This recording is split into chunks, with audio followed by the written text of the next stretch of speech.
बहुत समय पहले कांतारा नाम का एक साधारण से दिखने वाले व्यक्ति हमेशा सफर करता रहता है और जिस भी गांव में पहुंचता है वहां के लोगों की बीमारियां ठीक कर देता है और गरीबों को दान देता है। हमने तो सपने में भी नहीं सोचा था कि आपके कदम हमारे गांव में पड़ेंगे। आप यहाँ पर आए, हमें ये देखकर बहुत खुशी है कांतारा जी। औरों का भला करना ही मेरा जीवन का एक मुख्य लक्ष्य है। मुझे खुशी हुई ये जानकर कि आप लोगों ने मुझे पहली नजर में ही पहचान लिया। ऐसे कहकर कांतारा उन सबको अच्छा खासा दान देकर वहाँ से आगे बढ़ जाता है। कांतारा को ये सब करते हुए देखकर मालकिश नाम के एक धनवान के मन में बहुत गलत विचार आते हैं। मैं सिर्फ इस गांव के सबसे बड़ा धनवान हूँ। अगर ये कांतारा मेरा हाथ लग जाएगा तो मैं इस दुनिया का सबसे बड़ा धनवान बन सकता हूँ। ऐसे सोचते हुए मालकिश कांतारा गांव से निकलकर जंगल के रास्ते पर पहुंचने का इंतजार करता है। जैसे ही कांतारा जंगल में पहुंचता है, मालकिश अपने 2 आदमी पुलकर और दुलकर को कांतारा को उठाकर लेकर आने के लिए भेजता है। दोनों ऐसे ही उठाकर लेकर आते हैं उसे। कौन हो तुम सब? मुझे यहाँ पर ऐसे जबरदस्ती क्यों उठाकर लेकर आए हो? क्या चाहते हो तुम मुझसे? शांत हो जाओ कांतारा, कितने सवाल करते हो तुम। भले ही मेरे आदमी तुमने जबरदस्ती उठाकर लेकर आए हैं, लेकिन हम भी भले लोग ही हैं और तुम्हारी मदद चाहते हैं। ऐसे कहते हुए मालकिश कांतारा को अपनी इच्छाएं बताता है। उसकी इच्छाएं सुनकर कांतारा गुस्सा हो जाता है और किसी भी हाल में उसकी मदद नहीं करेगा कहता है। मैं भला लोगों की मदद करता हूँ, तुम जैसे दुष्टों की नहीं। तुम खुद का और मेरा वक्त बर्बाद कर रहे हो। अब दुष्ट कह दिया है तो हमारी दुष्टता भी देख लो कांतारा जी। दुलकर, पुलकर, इसका सर पर 2 बाल्टी ठंडा पानी डालकर ऐसे ही छोड़ दो। कल सुबह तक अकल ठिकाने आ जाएगी इसकी।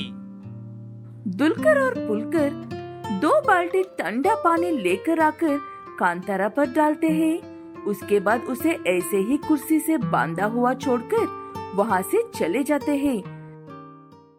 घर लौटने के बाद दुलकर देखता है कि उसकी पत्नी और बच्चे बहुत खुश हैं।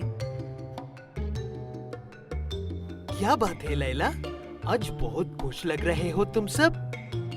आज गांव में कांतारा आए थे। उन्होंने बच्चों की तबीयत ठीक कर दी और हमें थोड़ा सा दान भी दिया है। वो बहुत अच्छे हैं, सबकी मदद करते हैं।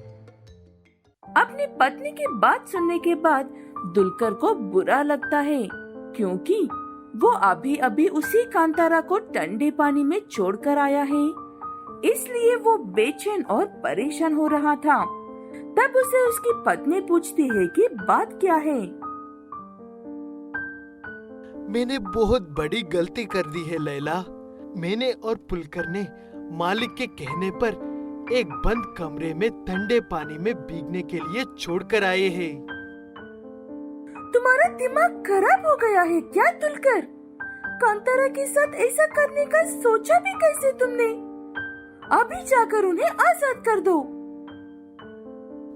नहीं कर सकते हैं लैला, चाबी मालिक के पास है। कल सुबह तक इंतजार करना पड़ेगा। ऐसे सुबह तक इंतजार करते हैं। सुबह होते ही दुलकर पुलकर के घर जाने वाला होता है, लेकिन पुलकर ही उसके घर आकर कांतारा के बारे में बताता है। ठीक है कहकर दोनों कांतारा को बचाने के लिए जाते हैं। आए हो तुम दोनों, मैं तुम्हें ही बुलवाने वाला था। चलो उस कांतारा की खबर लेते हैं। हम यहाँ पर कांतारा को परेशान करने के लिए नहीं आए हैं, उनकी मदद करने के लिए आए हैं। ये क्या बकवास कर रहे हो? कल तक तो ठीक थे, आज अचानक से क्या हो गया है तुम्हें? मरना चाहते हो क्या? ऐसे पुलकर मालकेश को अपनी बातों में उलझाता है और दुलकर जाकर कांतारा को आजाद कर देता है। तुम्हारा बहुत बहुत शुक्रिया मित्र, ये एहसान कभी नहीं भूलूंगा मैं। ऐसे कहकर कांतारा मालकेश को लेकर वहाँ से गायब हो जाता है।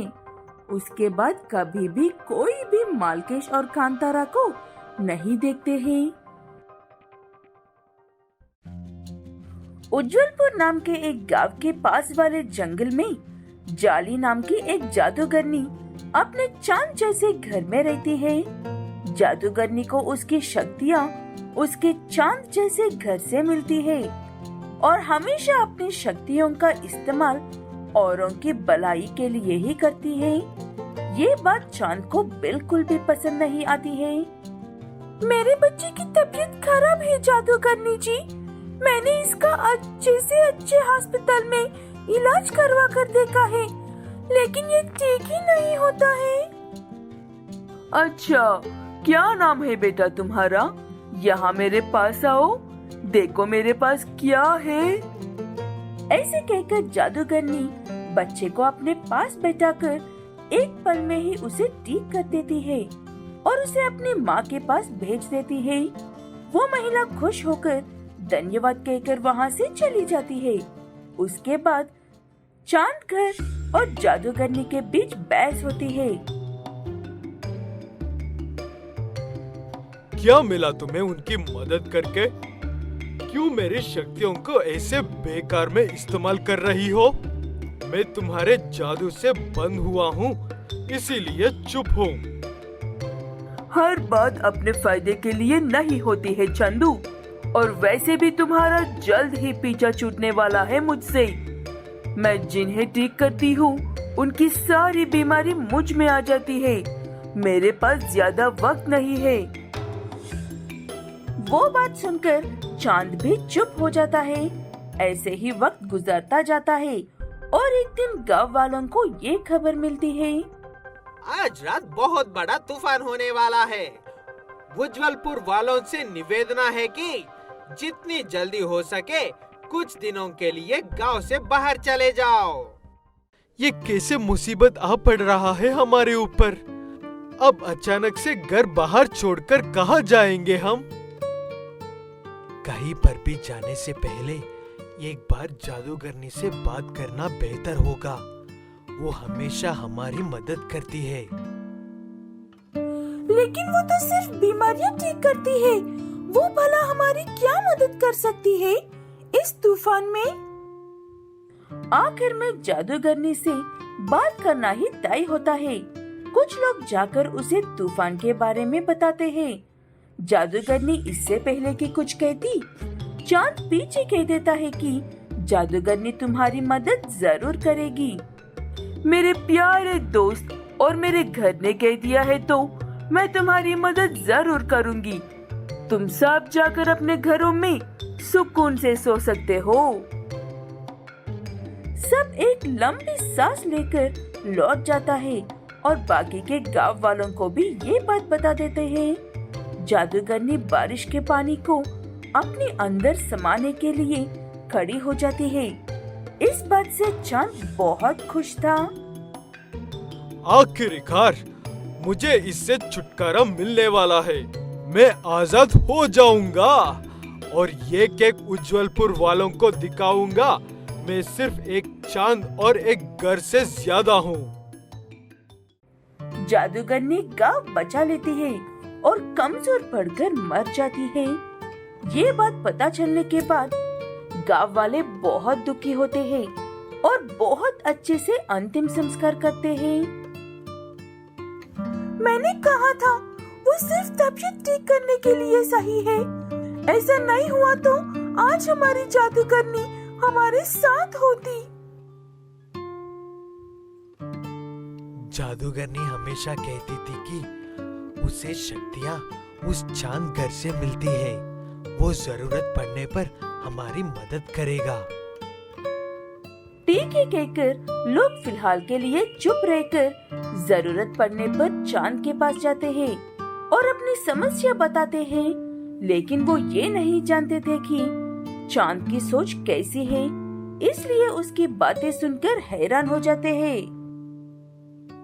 तुम्हें क्या लगा मैं उस जादूगरनी की तरह बेवकूफ हूँ जो तुम्हारी मुफ्त में मदद करूँगा?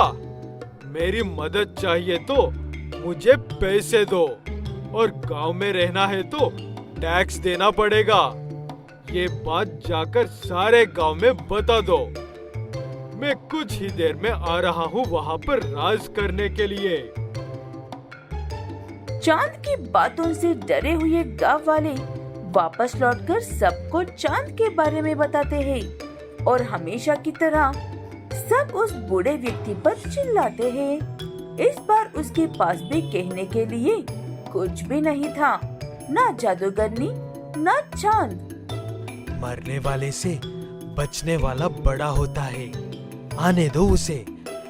देखते हैं ये बिना हाथ पैर वाला क्या करता है। ऐसे कहते हुए वो बूढ़ा व्यक्ति सामने खड़ा होता है और सभी गांव वाले उसके पीछे खड़े होते हैं। चांद बड़े जोश में उजलता हुआ आ रहा था। तभी वो सिर्फ एक छोटे कंकर की वजह से लुढ़क जाता है और सीधा नहीं हो पाता है। बचाओ बचाओ, कोई मेरी मदद करो, मैं खड़ा नहीं हो पा रहा हूँ। तब वो बूढ़ा व्यक्ति उसके पास जाकर बिना कुछ किया और बिना कुछ कहे खड़ा हो जाता है। इधर उधर देखते हुए शोर मचाने के बाद चांद को उस बूढ़े व्यक्ति की खामोशी समझ में आती है। वो मुफ्त में किसी की मदद नहीं करता है, इसलिए कोई भी उसकी मदद नहीं कर रहे हैं। इसलिए चांद माफी मांग लेता है और अपनी गलती मान लेता है। उसके बाद सब उसकी मदद करते हैं और वो हमेशा के लिए जादूगरनी की तरह सबकी मदद करने लगता है।